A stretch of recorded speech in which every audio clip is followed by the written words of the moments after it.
My husband thought he was clever.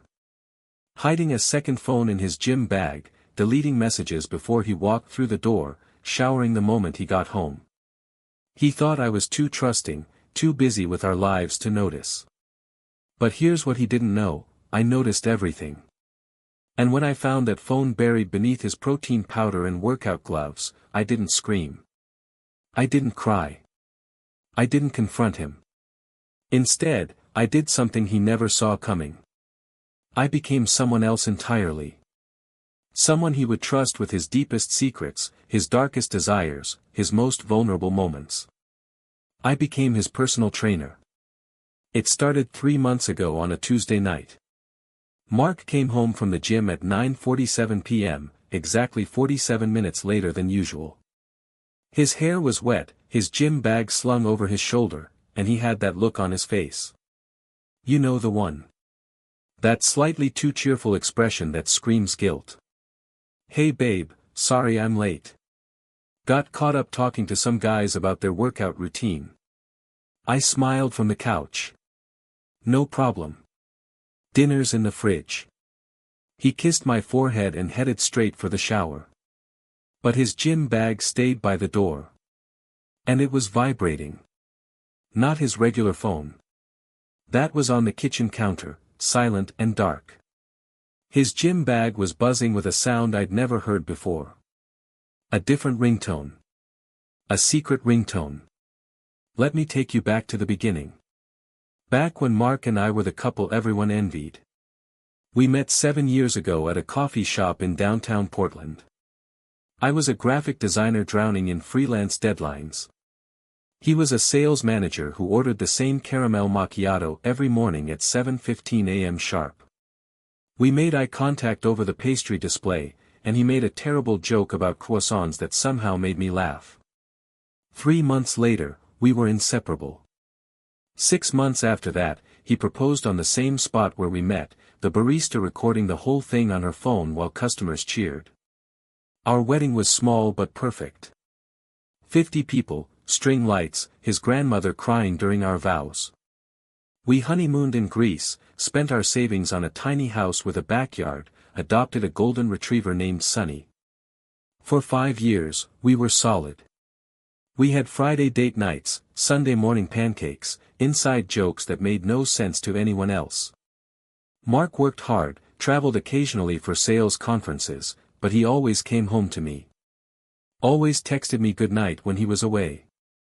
Always told me I was his person. I trusted him completely. Maybe that was my first mistake. After that Tuesday night, I couldn't stop thinking about the vibrating gym bag. I told myself I was being paranoid. Mark had been going to the gym more often lately, sure. He'd been coming home later, absolutely. But he'd also been talking about getting in better shape, hitting 40 next year, wanting to feel strong again. It made sense. It was normal. Except that phone wasn't normal. 2 days later, Mark left for work early. I stood in our bedroom, staring at his gym bag hanging on the closet door. My hands were shaking as I unzipped it. Protein shaker. Bluetooth headphones. Workout gloves. A towel that smelled like his cologne. And then, tucked into the small side pocket, wrapped in an old receipt, I felt it. A phone. Not his iPhone with the gray case and our wedding photo as the lock screen. This was a cheap Android with a cracked screen protector and no case at all. I pressed the power button. The screen lit up. 12 unread messages. All from a contact saved as J. My stomach dropped. I tried to open the messages, but the phone was locked with a pattern code. I tried his birthday. Our anniversary. Sunny's adoption date. Nothing. I heard a car door slam outside. Mark was back. He'd forgotten something. I shoved the phone back into the pocket, zipped the bag, and ran to the kitchen. My heart was pounding so hard I thought he'd hear it. Forgot my laptop charger, he called out, grabbing it from his office. Everything okay? I managed to ask. He smiled. That same too bright smile. Perfect, babe. See you tonight. And he was gone. But that wasn't the worst part. That weekend, Mark fell asleep on the couch watching a game. His regular phone was on the coffee table, face up and unlocked. I should have been the bigger person. I should have trusted him. But I didn't. I opened his messages. Everything looked normal. Texts with his brother about fantasy football. Messages from work. A group chat with college friends planning a reunion. Nothing suspicious. Nothing at all. Which meant everything suspicious was on the other phone. But that wasn't the worst part. Over the next 2 weeks, Mark went to the gym 11 times. He'd never been this consistent before. He started waking up at 5:30 a.m. for morning workouts, staying late after work for evening sessions, even sneaking in weekend visits. "I'm really getting into it," he said one morning, flexing his arms in the mirror. "Thinking about hiring a personal trainer. Really take it to the next level. A personal trainer." That's when the idea hit me. But I wasn't ready yet. I needed more information first. But that wasn't the worst part. Every single time Mark came home from the gym, he went straight to the shower. Not 5 minutes later. Not after saying hello properly. Immediately. One evening, I tested him. I met him at the door in his favorite dress, the one he'd always said made me forget his own name. "Hey handsome," I said, wrapping my arms around him. "I missed you." He barely looked at me. "I'm disgusting, babe. Let me shower first." He pulled away and disappeared into the bathroom. I stood there in that dress, feeling like I'd been slapped. When he came out 20 minutes later, hair wet and smelling like body wash, he acted like nothing had happened. But that wasn't the worst part. 3 weeks after finding the phone, Mark told me he had a sales conference in Seattle. 3 days, early November, standard corporate thing. "I'll miss you," he said, packing his suitcase. "But it's important for the promotion I'm going for." I kissed him goodbye at the door, watched him drive away, and immediately checked the company's conference schedule online. There was no sales conference in Seattle that week. There was no sales conference anywhere. My hands were trembling as I sat down at my laptop. I logged into our shared credit card account, something I rarely checked because I trusted him to manage our finances. Hotel reservation, Portland Airport Marriott. Not Seattle. Portland. 20 minutes from our house. He was staying at a hotel in our own city. But that wasn't the worst part. On the second night of his fake business trip, I drove to the Marriott. I sat in my car in the parking lot, engine running, hands gripping the steering wheel until my knuckles turned white. I didn't know what I was doing there. What would I even say if I saw him? What would I do? Then I saw them. Mark, walking through the lobby with a woman. She was blonde, athletic, wearing yoga pants and a sports bra like she'd just come from the gym. They were laughing. His hand was on the small of her back. They got into the elevator together. I sat there for 2 hours, crying in my car like a cliché from a bad movie. When I finally drove home, I didn't sleep. I just stared at the ceiling, replaying every moment, every lie, every time I'd chosen to believe him. By morning, I'd made my decision. I wasn't going to confront him. Not yet. I was going to destroy him. The plan came together faster than I expected. Mark's gym was called Iron Core Fitness, a mid-sized place in the business district. I'd driven past it 100 times but never been inside. I created a fake email address, jessicatrancia@gmail.com. Then I made social media profiles. Fake Instagram with fitness photos I downloaded from stock sites. Fake Facebook with a manufactured backstory about being a certified personal trainer relocating from Los Angeles. I even took a weekend certification course online and got an actual personal training certificate. If I was going to do this, I was going to do it right. Then I called Iron Core Fitness and asked if they were hiring trainers. Actually, we just had someone quit, the manager said. Can you come in for an interview? 2 days later, I was walking into Mark's gym wearing a blonde wig, colored contacts, and an entirely different personality. My name was Jessica. I was confident, flirty, ambitious. Everything I'd stopped being in my marriage. The manager, a guy named Derek, hired me on the spot. You start Monday. We need someone for the early morning and evening slots. That's when we're busiest. Perfect. Because that's when Mark came to the gym. My first day at Iron Core, I spotted Mark immediately. He was on the bench press, headphones in, completely focused. I walked past him twice. He didn't even glance up. I dyed my naturally dark hair blonde, wore blue contacts over my brown eyes, changed my makeup completely.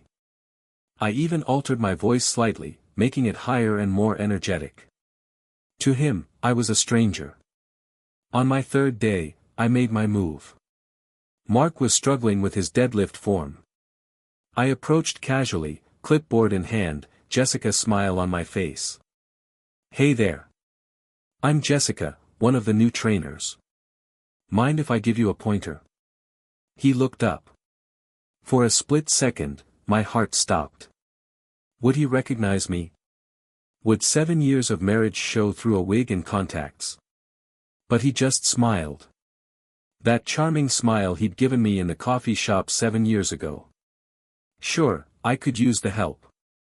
I adjusted his stance, corrected his grip, let my hand linger on his shoulder just a second too long. There you go. Much better. You've got great potential, you know. Ever considered working with a trainer? He laughed.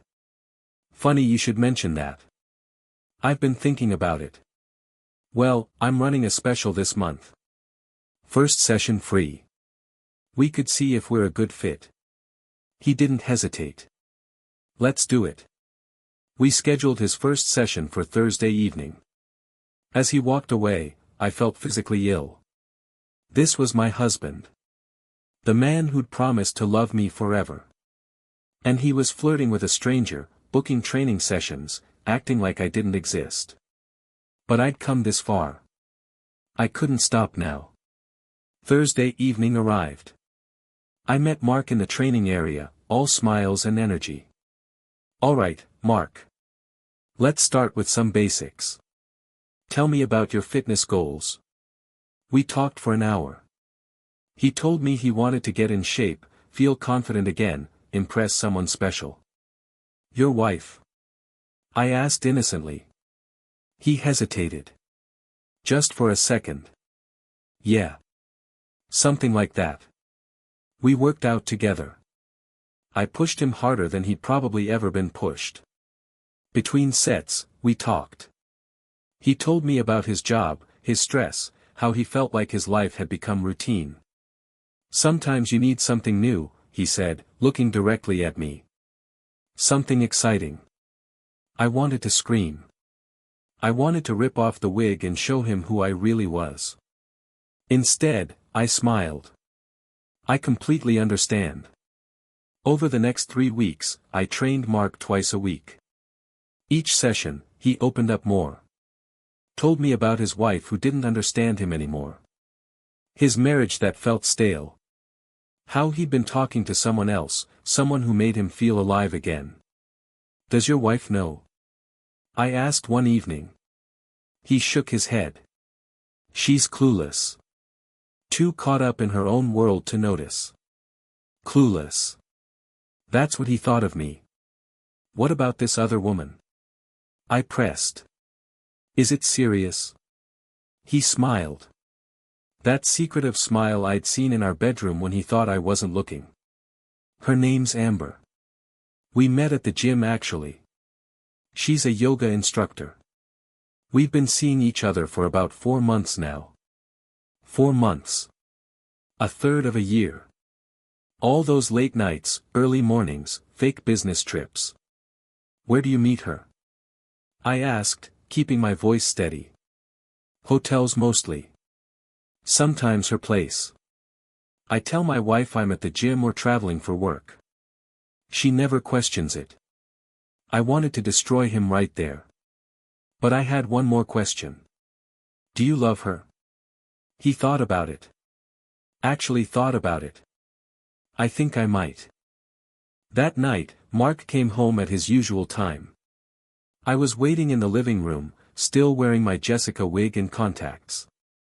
He walked through the door, gym bag over his shoulder, that familiar too bright smile on his face. Hey babe, sorry I'm. He stopped. Actually stopped mid-sentence when he saw me. What the hell? I stood up slowly. Hi, honey. How was your session with Jessica today? I watched the color drain from his face. Watched his brain trying to process what he was seeing. His wife, dressed as his personal trainer, standing in their living room. Sarah. What, how? Sit down, Mark. I don't understand. Sit down. He sat. I pulled off the wig. Took out the contacts. Wiped off the makeup. Became myself again. I've been training you for 3 weeks, I said quietly. 3 weeks, and you didn't recognize your own wife. The woman you've been married to for 5 years. The woman you promised to love and cherish. Sarah, I can explain. Explain what? That you've been cheating on me with Amber, the yoga instructor, for 4 months. That you've been lying about business trips while staying at hotels 20 minutes from our house. That you think I'm clueless. Tears were streaming down my face now. I didn't try to stop them. You told me everything, Mark. You told me about Amber. About how your marriage feels stale. About how I don't understand you anymore. You told a stranger, a fake person, more truth than you've told me in months. He stood up, reaching for me. Sarah, please. Don't touch me. He froze. I found your phone, I continued. The burner phone in your gym bag. I saw the messages. I watched you walk into that hotel with her. I've known for weeks, and instead of confronting you, I became someone else. Because I needed to know if you'd recognize me. If 7 years of marriage meant anything. It does, he said desperately. It means everything. Then why couldn't you see me? I was right in front of you, Mark.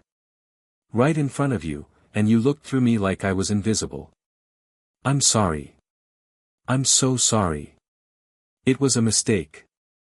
I'll end it with Amber. I'll delete the phone. We can fix this. I laughed. It came out broken and bitter. You think that's what this is about? You think I'm upset about Amber? Isn't it? No, Mark. I'm upset because the man I married, the man who proposed to me in a coffee shop and cried during our wedding vows, is gone. And I don't know if he ever really existed. We stood there in silence. Years of our life together hanging in the air between us. But the most shocking truth hadn't surfaced yet. Mark's phone rang. His real phone, lying on the coffee table. We both looked at it. The caller ID said, Mom. But his face went white. Aren't you going to answer it? I asked. I'll call her back. Answer it, Mark. He picked up the phone with shaking hands. Hey, what's up? I could hear a woman's voice on the other end, but it wasn't his mother. It was younger. Panicked. Mark, I need to talk to you. It's important. Can you come over? His eyes met mine. I knew that look. I'd seen it in the hotel parking lot. Is that Amber? I asked loudly enough for her to hear. Silence on the other end. Who is that? Amber's voice came through clearly now. Is someone there with you? That's his wife, I said, taking the phone from Mark's hand. Hi, Amber. I'm Sarah. We should talk. I don't understand, she said. Mark said he was divorced. he said. I looked at Mark. You told her you were divorced. He couldn't meet my eyes. Amber, I said calmly. We're not divorced. We're very much married. Have been for 5 years. And I'm guessing Mark hasn't told you a lot of things. He has a wife. Her voice was breaking. He's been lying to me. Seems like he's been lying to both of us. She hung up. I turned to Mark. Divorced? Really? That's the story you went with? I was going to tell her the truth, he said weakly. Eventually. When? After you actually divorced me? Were you even planning to ask, or were you just going to serve me papers one day? I didn't know what I wanted. Well, let me make it easier for you. I pulled out my phone and opened up a folder I'd been building for weeks. Screenshots of messages from his burner phone. Photos of him with Amber at the hotel. Bank statements showing charges to lingerie stores and restaurants I'd never been to. His text messages to his brother, admitting the affair. I've been documenting everything, I said. Every lie, every charge, every moment. I've already sent copies to my lawyer. His face crumbled. You've already contacted a lawyer? 3 weeks ago. Right after I started training you. So this whole thing, becoming Jessica, it was all to gather evidence. I shook my head. No, Mark. It was to see if you'd recognize me. To see if there was anything left of us worth saving. And you couldn't even see me when I was standing right in front of you. You looked at me, touched me, talked to me, and you saw a stranger. That tells me everything I need to know. He sank back onto the couch, head in his hands. There's one more thing, I said quietly. The burner phone. I cloned it 2 weeks ago. I've been reading every message between you and Amber in real time. Every, I love you, every plan you made, every time you called me clueless or boring or holding you back. He looked up at me with devastated eyes. I know you were planning to leave me after the holidays. I know you told Amber you'd tell me at Christmas. I know everything, Mark. And I've been preparing for this conversation for 21 days. What happens now, he whispered. Now you pack a bag and leave. You can stay at the Marriott. I'm sure they have your credit card on file. Sarah, please. Don't. Just don't. You lost the right to ask me for anything the moment you told a stranger that I was clueless. He stood up slowly, started walking toward our bedroom, then stopped. Did you ever really become a personal trainer? Or was that fake too? I'm actually certified now, I said. Turns out I'm good at it. Iron Core already offered me a full-time position. He laughed. It came out hollow and painful. Of course they did. You're good at everything. I was good at loving you too. But you never noticed that either. Mark moved out that night. Packed a suitcase of clothes and toiletries, took his laptop and that damned burner phone, and left without another word. I sat in our living room until sunrise, Sunny's head in my lap, processing everything that had just happened. The divorce took 4 months to finalize. Mark tried to contest it at first, claimed I'd manipulated him, invaded his privacy, entrapped him somehow. But the evidence was overwhelming. The burner phone. The hotel receipts. The messages to his brother where he admitted everything. His lawyer advised him to settle quietly. Amber reached out to me once through Instagram. She apologized, said she genuinely didn't know he was married, that she felt used and betrayed too. We met for coffee once.